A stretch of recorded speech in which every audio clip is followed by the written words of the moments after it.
Her boss's voice cracked through the phone like a blade tearing skin. "Get to your wife's office, now." No explanation, just raw panic.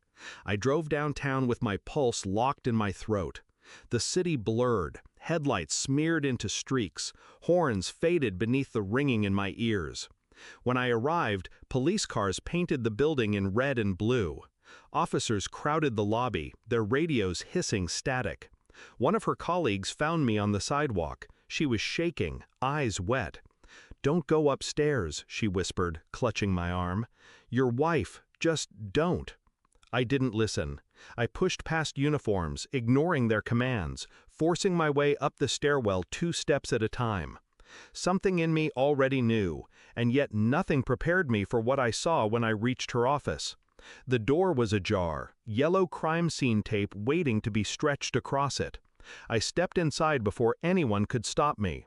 Her desk was overturned, papers scattered across the floor. Her purse lay split open, contents spilled like organs. And there, on the carpet, 2 coffee mugs, toppled and empty, as if they had been shared in secrecy. But it wasn't the chaos that froze me, it was the silence. She wasn't there. Neither was he. The detective's eyes narrowed when he caught me. He tried to usher me out, but I caught sight of a framed photo on the floor, its glass cracked from the fall. My wife, smiling, with her boss. Too close, too familiar. My chest locked. I told myself it was nothing, a coincidence. People frame photos with their coworkers, don't they? But the look on her colleague's face downstairs had said enough. She wasn't crying for danger, she was crying for shame. And in that moment, denial began to splinter. I didn't accuse, not yet. Instead, I collected fragments in silence. Her late nights, her sudden business trips, the way her phone was always face down, notifications muted.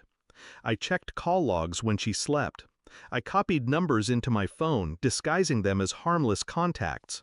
I tracked emails she forgot to delete, piecing together itineraries that didn't match her stories. And then I found the receipt. A hotel room 2 blocks from her office, paid in cash. No record of her company's involvement. The rage inside me was volcanic, but I forced it underground. On the surface, I was the same husband she thought she controlled, smiling, calm, play-acting love while the truth sharpened beneath my skin. I ordered a DNA test, quietly, efficiently, on our daughter's toothbrush and mine.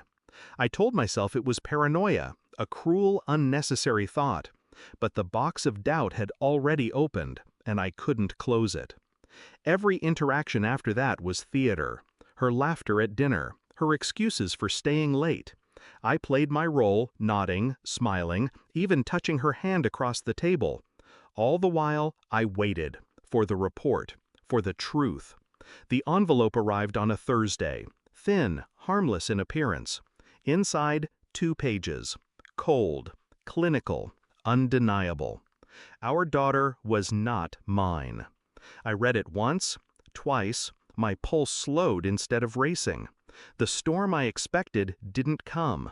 Instead, clarity, pure and sharp as broken glass. That night, I set the report on the kitchen counter, folded neatly beside her wine glass. She came home late, cheeks flushed from whatever excuse she'd rehearsed. She froze when she saw it. Her hands trembled as she opened it. I watched the color drain from her face, watched her mouth struggle to form words.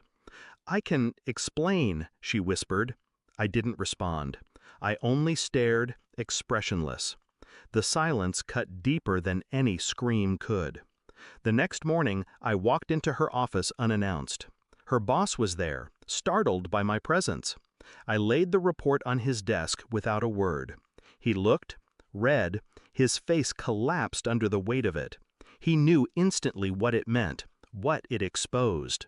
His affair wasn't just reckless, it was branded into a child's blood. My wife arrived minutes later, panic written across her skin. She saw the papers in his hands and broke.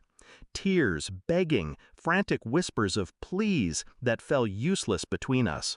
I stood between them, silent, composed. My revenge wasn't a scream, nor a blow. It was exposure, pure, public, inescapable. And then I left them there, drowning in the wreckage they had built together. I didn't take the report back. I didn't take anything back. At home, I packed in silence. My daughter, hers, his, slept upstairs. I kissed her forehead once, not as a father, but as a man saying goodbye to a lie he had carried too long. I carried no anger with me, only finality. Some betrayals scream.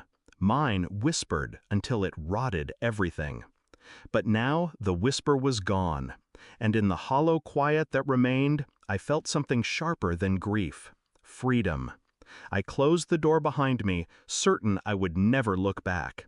Because some truths don't break you, they unchain you. Thanks for watching. Don't forget to like, share, and comment. Subscribe now to Cheating Stories Insight World for more amazing stories.